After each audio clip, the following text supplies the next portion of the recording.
I come from a 19th century country, Canada, and this gives me a great advantage in looking at the 20th century. The 20th century is the age of electric technology. It's the most dominant tool of our time. And reevaluate every thought and every institution you formerly took for granted. I know exactly where the boundaries begin. Mostly they begin in the United States. So any Canadian can see what you cannot see. That is, you live in the 20th century more or less, and it becomes therefore invisible. The electric age is changing you. It is changing your family.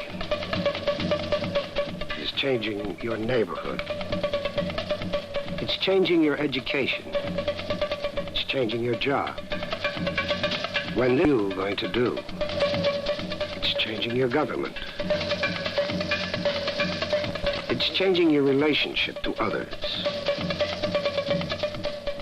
These little circuits are making our world go. The electric age is having a profound effect on us. We are in a period of fantastic change that's coming about at fantastic speed. Your life is changing dramatically, and you are numb to it. Well, obviously his ideas are complex. I mean, he's an intellectual. A special kind of intellect. And his ideas are in the realm of intellect. They're complex ideas.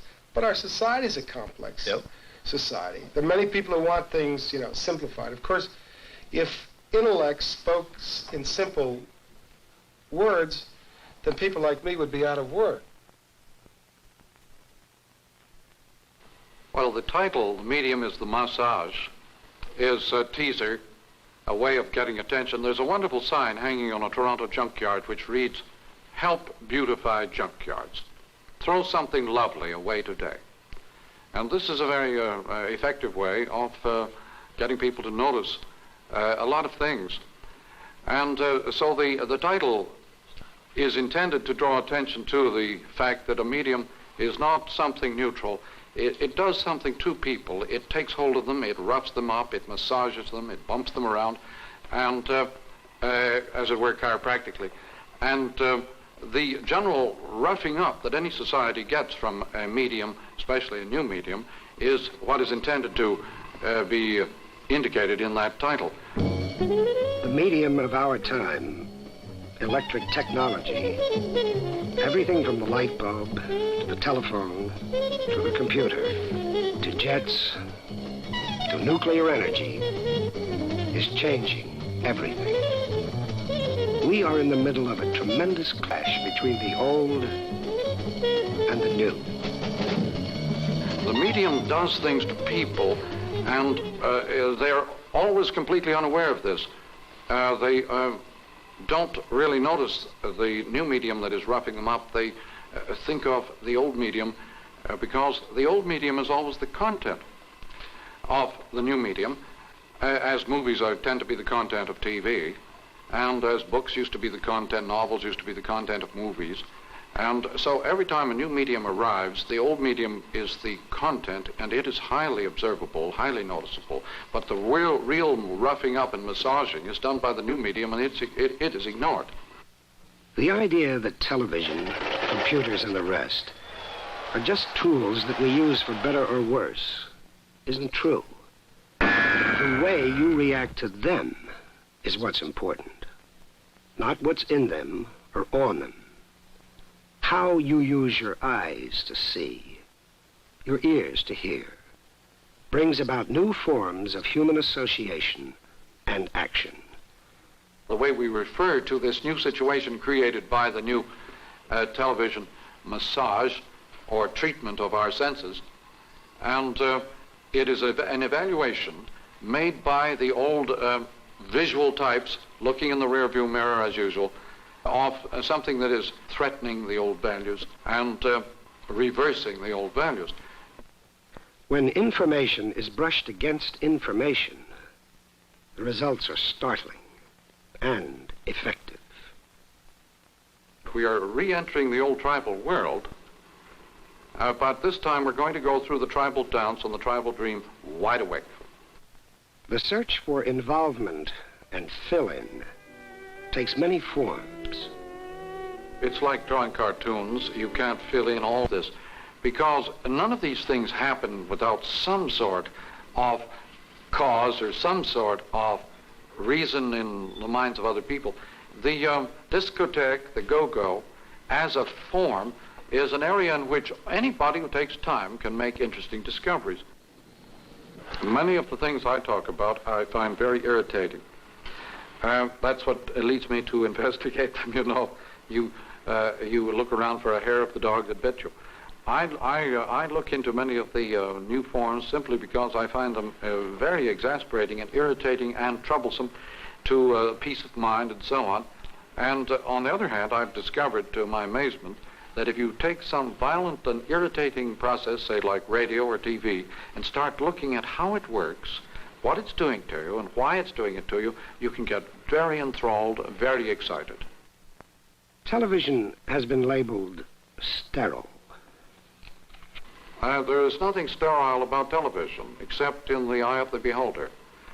The FCC type of observation of television, the totally irrelevant, totally incapable of coming to grips with this form. When you speak of sterility, you speak of the movie programs that are shown on TV. You're not talking about television at all. Marshall McLuhan is a professor of English at the University of Toronto and director of its Center for Culture and Technology. He's the author of several books and hundreds of articles whose sales increase daily and spreads. Suddenly, everybody, press, industry, corporations, and the new youth, have discovered him, and he has become a storm center of extreme controversy.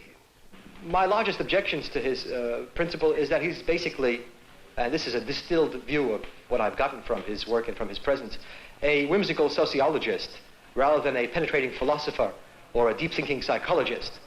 The ordinary child of our culture is being educated, massaged by the TV form into a state of participation in all sorts of sensuous operations that the old visual culture carefully refrained from and kept distant from. The week after the book came out, you suddenly heard professors starting talking about the grain and the medium is the message, and suddenly all these little slogans, were all just being picked up, like that, and it became sort of rather sort of mud. Why should in the TV age scuba diving or skin diving suddenly become popular? I would say right offhand, the reason is very simple. TV watching is scuba diving. I do believe he is a popularizer. I do believe in 5 years we will look back at this book and perhaps shrug our shoulders. I don't think it's of long or lasting influence. The movie has become progressively better understood since TV. It has become an art form. It is being given all sorts of special consideration and is even being used as a recruiting center for political talent and other show business. I think Mr. McLuhan seems to be awake to all of the media of modern life, certainly, and he understands, perhaps either intuitively or with his very broad intelligence, the meanings of the various major art movements, including pop art. Now that we have an electronic sort of world, we live imaginatively in the old frontier world of, horse opera. Salinger was the great hero, and strangely enough, for another group, A.A. Milne. So it doesn't have to do with adulthood or maturity necessarily. I believe some of these are fads. However, McLuhan, aside from youngsters who are now involved with Lord of the Rings in the same way, has some interesting things to say. And the fact that Madison Avenue got more involved with him than perhaps academia, and I'm talking about faculty level at academia, I believe is revealing. The fact is the telephone speeds up all patterns of human interrelationship so that all kinds of decision-making, all kinds of organizational life inside business and in the community are changed completely. Writing style is extraordinarily up-to-date. It has a kind of swing to it that mediates between highfalutin scholarship and ad writing. And when you read that, although it doesn't read clearly all the way, somehow the cumulative effect of it is that you understand much better than if you heard some stuffy scholar talking in a classroom. To me, this is his role. He's talking about goggles, you know, and everybody's got a set of goggles. Everybody thinks his own set was given to him by God and is universal, natural, and supposed to be. And what he's saying, he says, just for a minute, think of the possibility that maybe your set of goggles is a private, idiosyncratic set of goggles. And suppose that the generation before had a different set of goggles, and you got this set of goggles, and you both think you're looking at it the same way, and you're not. No, the praise is not completely unanimous. Though Life has labeled him the oracle of the electric age, and the Herald Tribune said he may be the most important thinker since Newton, Darwin, Freud, and Einstein, he has also been called the high priest of pop culture, the intellectual celebrity, and even that nut professor in Canada. People being excited by McLuhan is that he really has a great knack for developing slogans, you know, like the medium is the message and the channel and the information, those sorts of slogans, and they're very appealing. I really have nothing against Marshall McLuhan, except that he got everything from Norbert Wiener, who was a mathematician. The medium I employ is the probe, not the package. That is, I tend to use phrases, I tend to use observations that tease people, that squeeze them, that push at them, that disturb them, because I'm really exploring situations. I'm not trying to deliver some complete set of observations about anything. I don't think he makes a decision. I don't think he commits himself, which, depending on your view of where our art is going, would either make him a potentially great artist or not one at all. I'm an investigator. I explore, and instead of explaining, I explore. Our time is a time for crossing barriers, for erasing old categories, for looking ahead. Ordinary people prefer to live in the immediate past, bonanza style. That is, modern suburbanite livers in USA live not in modern suburbia, they live in bonanza land. One stage back, the Cartwright territory is a much more comfortable territory to live in than modern suburbia. That is, emotionally, it is much more gratifying and secure to live in bonanza land, and it is the old environment. Every time a new environment forms with a new medium, people go back and live in the old one. When the Cartwrights were actually running USA, say back in 1850, 1870, people weren't living on the frontier at all. They didn't live in bonanza land when bonanza land actually existed. They were living back in Jeffersonian democracy. Are you living in today's world? In the new electric world, where everybody is involved in everybody, where everybody is involved in complex processes that are going on in the total environment, the old identity cards that used to constitute private identity, the old means of finding out who am I, will not work. People now have to encounter themselves in the inner world, Kierkegaard or existential style, in order to know who they are. The old methods of merely external identity by marks of occupation, national origin, age grouping, and so on, these will not serve any longer as means of distinguishing private identity. How much do you make? Have you ever thought about suicide? You are fast losing your private identity. Information is being collected about you, and it's being recorded in a corporate memory, making up one big computerized gossip column. It is unforgiving, unforgetful.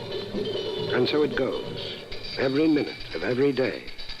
You're the mass man, the collective store of all that ever happened. The walls of your rooms are coming down. It's becoming a simple matter to wire and pick out of your homes your private, once solely personal life, and record it. Bugging is the new means for gathering information, Who knows? Maybe you've been bugged for sound. It couldn't happen. What's that buzz? Privacy was almost unknown, even in Shakespeare's day. It came in after that period, in the 17th, 18th centuries, and it was dependent upon an architecture that sealed off spaces.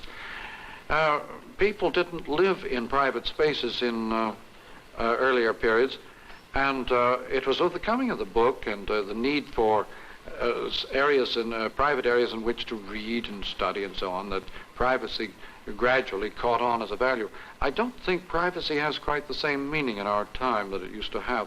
I know, for example, a big business in Toronto where all the private offices have been dissolved, all the walls have been pulled out so that the participants in this business can sit together around tables in the middle of the big office space so that they can watch each other's responses to stocks and world events and so on. They want a perpetual dialogue going on among themselves as a response to world events. The family circle has widened, Mom and Dad. The world pool of information, constantly pouring in on your closely knit family, is influencing them a lot more than you think. The instantaneous world of electric informational media involves all of us, all at once. Ours is a brand new world of all-at-onceness. Time, in a sense, has ceased, and space has vanished. Like primitives, we now live in a global village of our own making, a simultaneous happening. Global village is not created by the motor car or even by the airplane. It's created by instant electronic information movement. The global village is at once as wide as the planet and as small as a little town where everybody is maliciously engaged and poking his nose into everybody else's business. The global village is a world in which you don't necessarily have harmony. You have extreme concern with everybody else's business and much involvement in everybody else's life. It's a sort of Ann Landers column writ large. And it doesn't necessarily mean harmony and peace and quiet, but it does mean huge involvement in everybody else's affairs. And so the global village is as big as the planet and as small as the village post office. We now share too much about each other to be strangers to each other. For example, in the age of the information explosion, all the walls go out between age groups, ethnic groups, between family groups, national groups, between economies. The walls all go out. People suddenly have to adjust themselves to this new proximity, this new interrelationship. And merely to tell them that this has happened isn't very helpful. What they need to know is, if it is happening, what does it mean to me? For example, in the matter of, say, automation and jobs. Information at electric speeds blows out all the partitions between jobs, involves people in firms, in operations that are total and inclusive, so that big business has discovered that instead of a person occupying a little specialist slot in the business, it's better to be worked with small teams that can take overall cognizance and consideration of the whole operation of the firm, and come up with all sorts of new solutions for factors that affect the entire operation of the firm, instead of just going ahead doing their little job in the old pattern. Same way with private lives. What had formerly been private life tends to become more and more corporate. Today, the information level of education in the classroom is far below the level of modern home environment of electronic information. The reason that the 19th century child could take the curriculum and the schoolroom of his time with some seriousness was that he knew there was a considerable relation between what was going on in the schoolroom and what was going on outside. That is no longer true. We still go on 19th century style with classified subjects, instruction by stenciling on brain pans, and regurgitating in exam form. This is all 19th century factory system schoolwork, but it's no longer supported by the outside environment. The electronic environment makes an information level outside the schoolroom that is far higher than the information level inside the schoolroom. In the 19th century, the knowledge inside the schoolroom was higher than the knowledge outside. Today it is reversed. The child knows that in going to school he is, in a sense, interrupting his education. Education must shift from stenciled instruction to discovery, probing, and exploration. The young today want roles. They want total involvement now, rather than just fragmented, specialized jobs or goals. How can our youth look forward to a specialized job when the computer world of automation may eliminate that job? The reason that our educational system is in crisis is because we don't know how to stop this flow of data, this one-way flow of data onto the brain pans of the unfortunate and helpless students. All media or technologies work us over completely. They are so permeating throughout in their personal, political, psychological, moral, ethical, and social consequences that they leave no part of us untouched. Any new medium changes the image we have of our own bodies. For example, the motor car is a vast extension of our feet, and it turns you into a paraplegic in a powered armchair, as it were. But it changes completely the image we have of our bodies. With television, the image we have of our bodies is profoundly altered by the fact that the image goes inside us, and this has had a profound effect on the motor car. The safety car is partly the response or the effect of television on the motor car. Involvement in the motor car in a new way makes people feel that it's something they ought to be able to control and from which they might expect a certain degree of safety. This is very much a TV effect on motor car. It may destroy the motor car. But the image we have of our own bodies is completely altered by any new medium. Color television is not the old black and white television with color added. It is a new medium. It completely alters the image we have of ourselves. Our body percepts, as the psychologists say. Our body percept is something of which we are always unconscious. Your body percept changes directly with any alteration in temperature, any alteration in sound, any alteration in input through any of the senses affects your body image. Of this you are completely unaware. Only a psychiatrist can really make you aware of the image you have of your own body. All media are extensions of some human faculty, mental or physical. The wheel is an extension of the foot. The book is an extension of the eye. Clothing is an extension of the skin. Electric circuitry is an extension of the central nervous system. The extension of any one sense displaces the other senses and alters the way we think, the way we see the world and ourselves. When these changes are made, men change. Before the alphabet, our primary sensory organ was the ear. The great power of the phonetic alphabet, as discovered in antiquity, consisted in creating a means of translating all languages and all human activities into a common set of symbols, which were quite neutral and non-involving.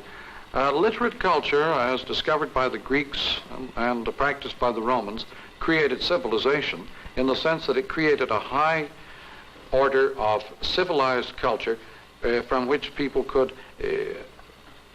detach themselves.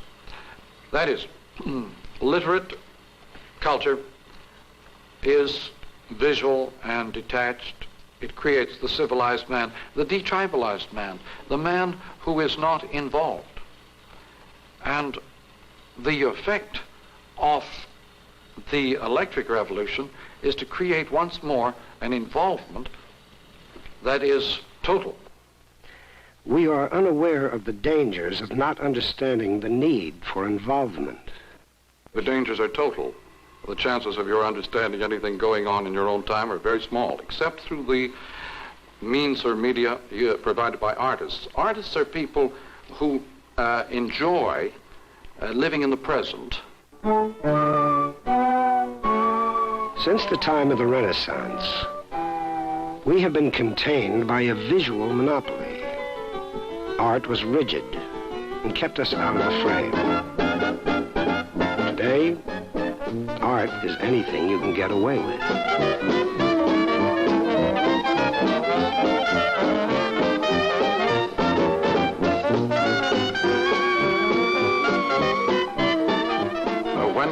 My own way of testing the sorts of effects that any new form is likely to have on us is to keep a sharp lookout on changing styles in the arts.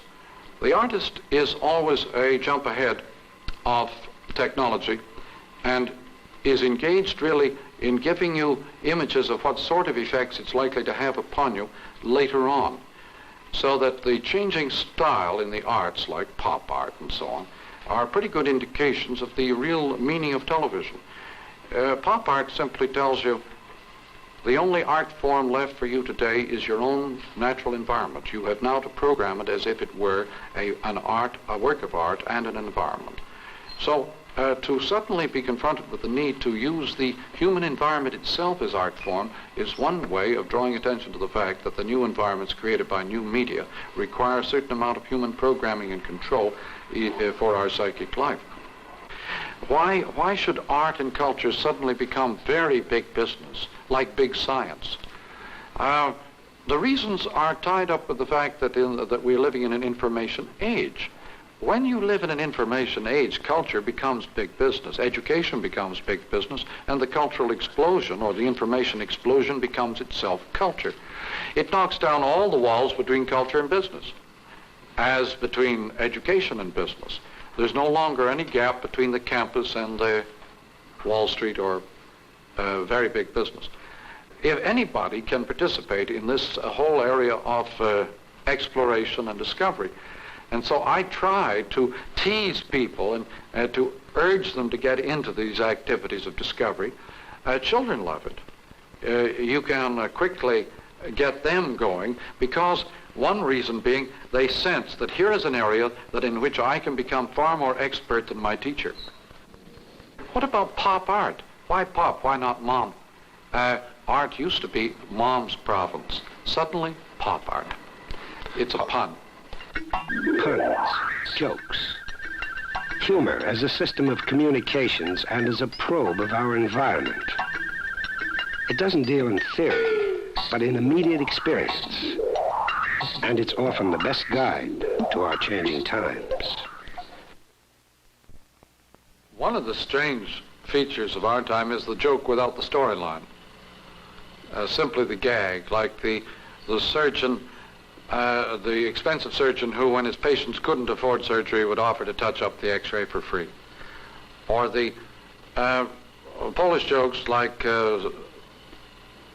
Alexander Graham Kowalski, the first telephone pole. That was the first Polish joke I ever heard. One of the best. It's possible, or the what's purple and hums? Why, naturally, an electric grape. Well, why does it hum? Doesn't know the words. And these jokes have no storyline. They're just conundrums, and the kids eat them up. They think the old storyline jokes are for strictly square. In the electric age, you don't have a continuity in the old sense. You don't have a strung out continuum. Everything happens at once. Everything goes over everything else, and so everything affecting everything else. There are many examples of this, and it helps to bring to mind that every joke really reveals a grievance. Humor comes out of a world of unhappy, bitter grievances.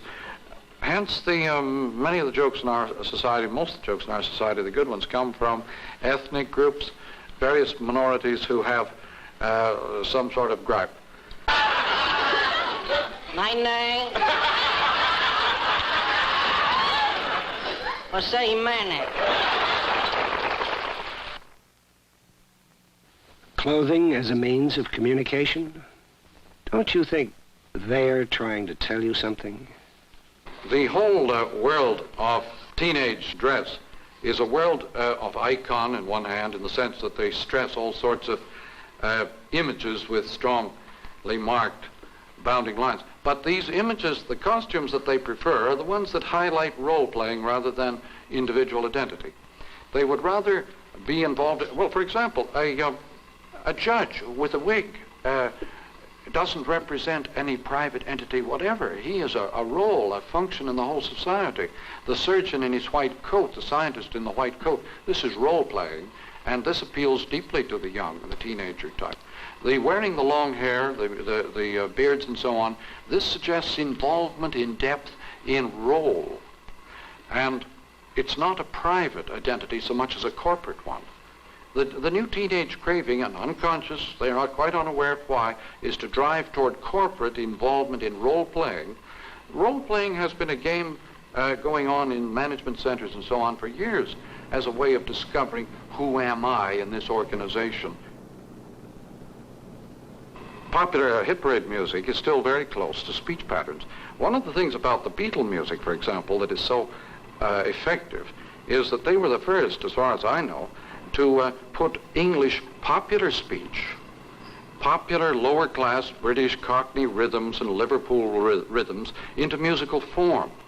The English have never had a music directly related to popular speech before. When you make a music that is related to popular speech, it enables the singer to put on the whole audience, the public, as a mask and wear it as a mask of power. The Beatles are powerful. Any popular music is powerful because it puts on the rhythms and the patterns of the whole audience as a mask. John Cage, a composer of new music, has stated, "Everything we do is music. Everyone is the best seat.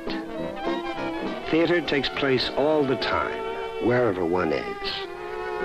And art simply persuades one that this is the case. One must give up illusions about ideas of order and expressions of sentiment. Accept that a man is a man, and a sound is a sound. The ear, like the electric age, is a world of simultaneous relationships."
Television is directing our energies inward. Our children today are growing up as a kind of yogi, a Zen Buddhist bunch of inward-directed people looking seriously into themselves, not just idly selecting some exterior goal, but seeking for some completely meaningful identification with some great process.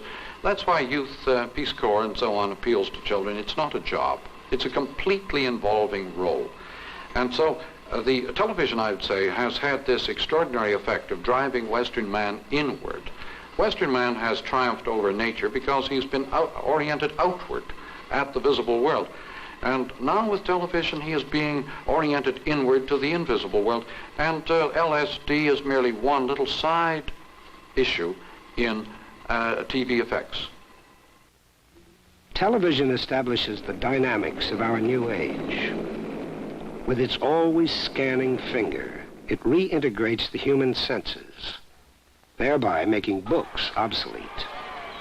Books are now art objects. Television demands participation and involvement of the whole being.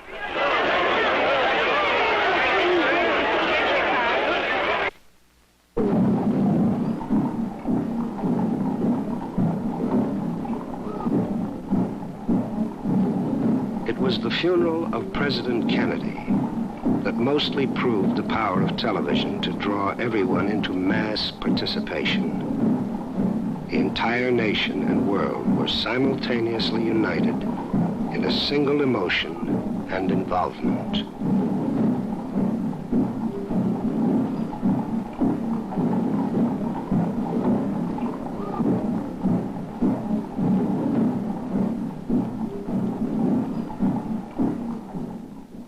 Kennedy came into office as the first TV president with a resulting involvement on the part of all age groups in his whole presidency that was quite unexpected, and so that his assassination created a corresponding violence of response that was quite unexpected on all age groups and in many other parts of the world besides our own. A satellite system of broadcasting permits, for example, an immediate participation in events anywhere in the world, ending all news reports. What we call a news report is a verbalized substitute for participation in that event. With satellite broadcasting, you just go to the place and participate directly in the sufferings or the events of that area, floods or whatnot.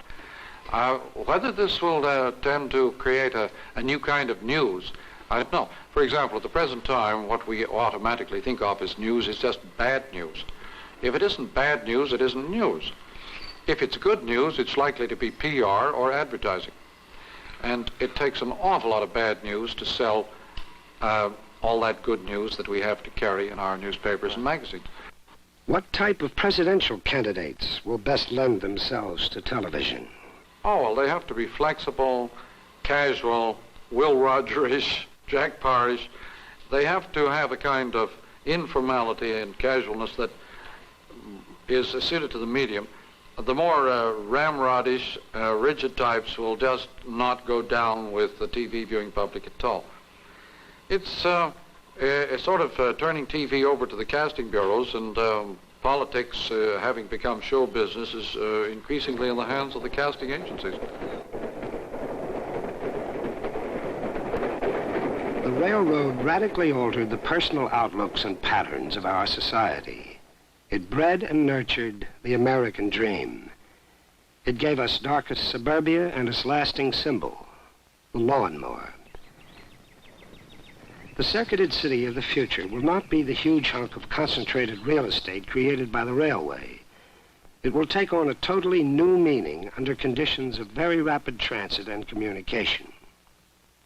Well, the city, created partly by the railway as a railhead, the city has undergone strange transformations with the motor car on one hand and the airplane on the other hand. The tendency of the motor car is to extend the city as a ribbon development right across vast territories, so that between here and Boston is like one city. Between here and Washington is a city.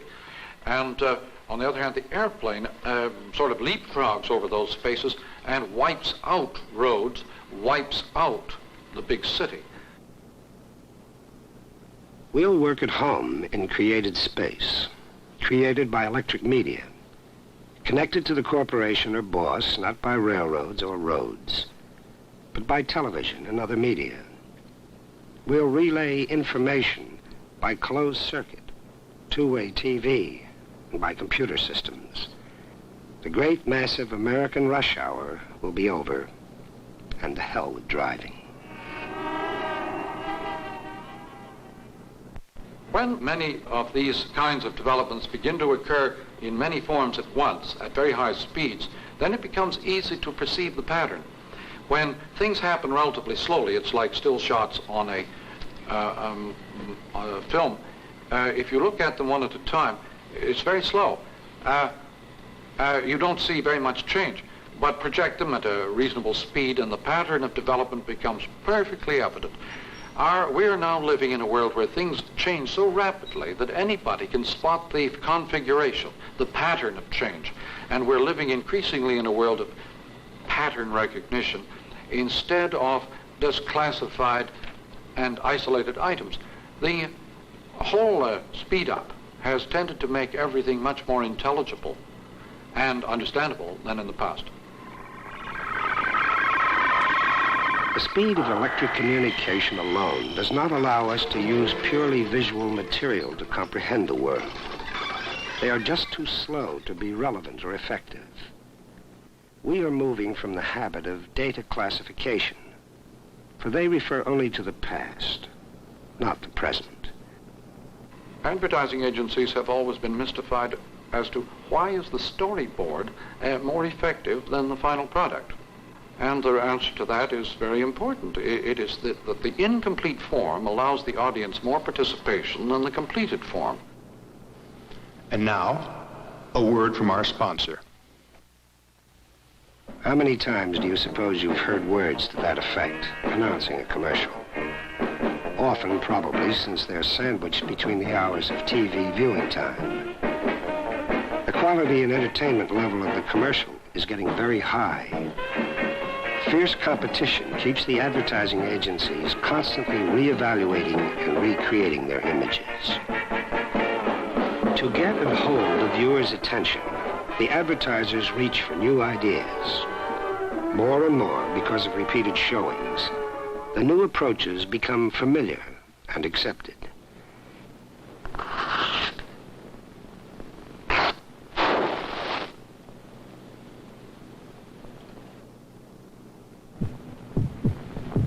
This is the sound of heart. It will beat 72 times in this minute. The commercial has preconditioned mass viewing audiences to abrupt film cutting with no storylines. Many of the techniques utilized in modern theatrical films.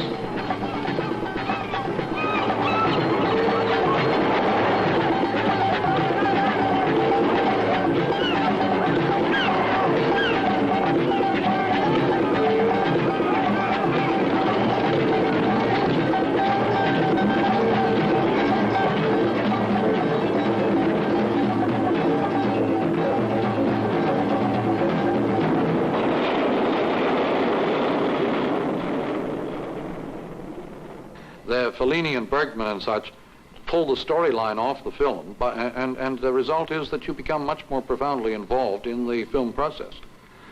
When you put a storyline on a novel or a film, you're much less involved. All right, the detective story. Edgar Allan Poe discovered, you see, that if you take the storyline off the detective story, the audience has to participate and make the story as it goes. And so, paradoxically, pull the storyline off any situation and you get a much higher level of creative participation on the part of the reader or the audience. And the Fellini 8.5 is a world where the audience has to work very hard, same as abstract art. Same as Picasso. Picasso has a picture of man sitting in chair. There's no man, there's no chair. What Picasso was painting was what it feels like for a man to be sitting in a chair. The audience has to work this out and participate in the experience of sitting in a chair instead of just visually identifying chair and man. Movies are better than ever, but most movies are still hotter than ever. Hollywood often causes revolutions. As Sukarno has said, the motion picture industry has provided a window on the world, and the colonized nations have looked through that window and have seen the things of which they have been deprived. It is perhaps not generally realized that a refrigerator can be a revolutionary symbol to a people who have no refrigerators. A motor car owned by a worker in one country can be a symbol of revolt to a people deprived of even the necessities of life. Hollywood helped to build up the sense of deprivation of man's birthright, and that sense of deprivation has played a large part in the national revolutions of post-war Asia. The conflict going on in Vietnam has a corresponding conflict within ourselves. We have a hot war being reported on a cool medium, and it creates a great deal of distaste and reluctance in the population at large, which is very difficult for most people to understand. So, cool is evolving, hot is not. My friend is fond of explaining that when he came to this part of New York, the cops told him, if you're ever in trouble, never shout help, shout fire.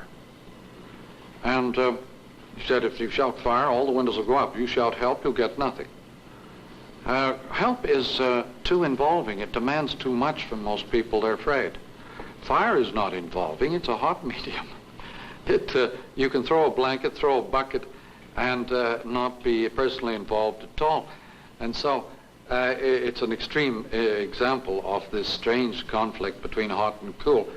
But the movie medium is hot and loves violent events, just as the newspaper is hot and loves violent events. But the TV medium is so involving in the process of whatever's going on that it is cool, and when it handles war and the sufferings of war, it creates an audience involvement which makes war most untakeable. So this Vietnam is our first TV war, and people are finding it not too much to their liking. It may be necessary to ban it altogether from TV from now on. Media reach out to the very furthermost corners of the world.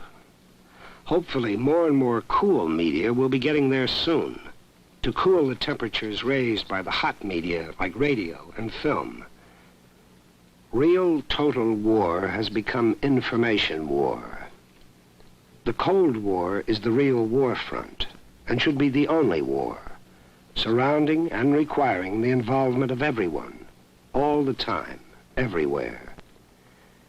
Whenever the bloody hot wars are waged, they are conducted in the backyards of the world with the weapons of the old technologies. The hot wars are tragedies which needlessly kill, maim, and destroy. The latest technologies have made hot wars meaningless, for there can be no victory. The hydrogen bomb is history's exclamation point. These technologies we play with create an inevitable chain of consequences. These consequences are inevitable only to people who are not paying attention to what's going on or to what they've done. You know, you press a button and start something. It's not inevitable that you must press the button. If you understand what's going to happen when you press it, doesn't it must press it. These are difficult times because we are witnessing a cataclysmic clash of two great technologies. The print technology of yesterday and the electric technology of today. We approach the new technology with the psychological conditioning and sensory responses of the old. We are faced with possible failure, the attempt to do a job demanded by the new environment with the tools of the old. People have always been unaware of new environments because they're afraid of them. From the moment of birth, people sense that the environment, the new environment around them is hostile. It's a real threat to their whole existence. And so every time an environment changes, we hasten to seek security and comfort in the old environment.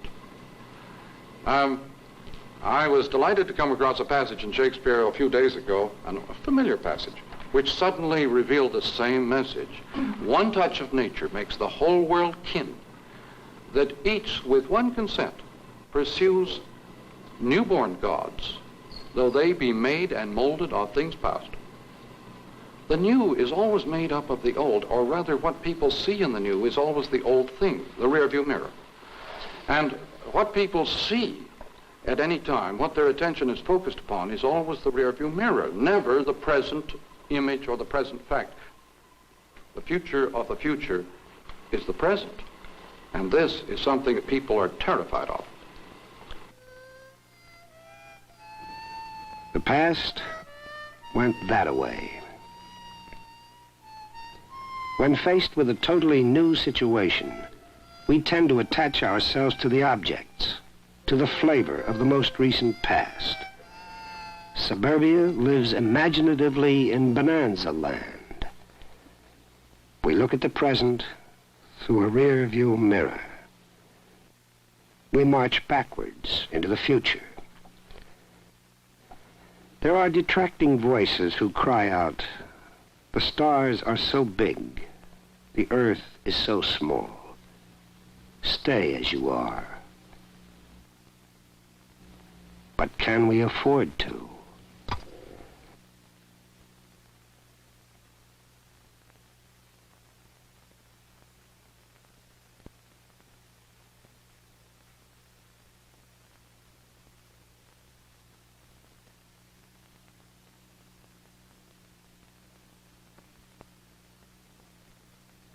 He was a presence which you had to either acknowledge and use, or if you didn't use him, you had to say why you didn't use him. So if not everybody has to read McLuhan, but if writers, ad men, television producers read him and act upon some of his insights, then touches everybody. It touches everybody. But the thing with McLuhan, and this is why the current distraction and everything like that, and it's part of what he's talking about. He's a victim of his own theories as well as the creator of them, is the fact that the time span, which in Freud would have gone over 10, 15, 20, 40 years, is now happening to this guy in 18 months.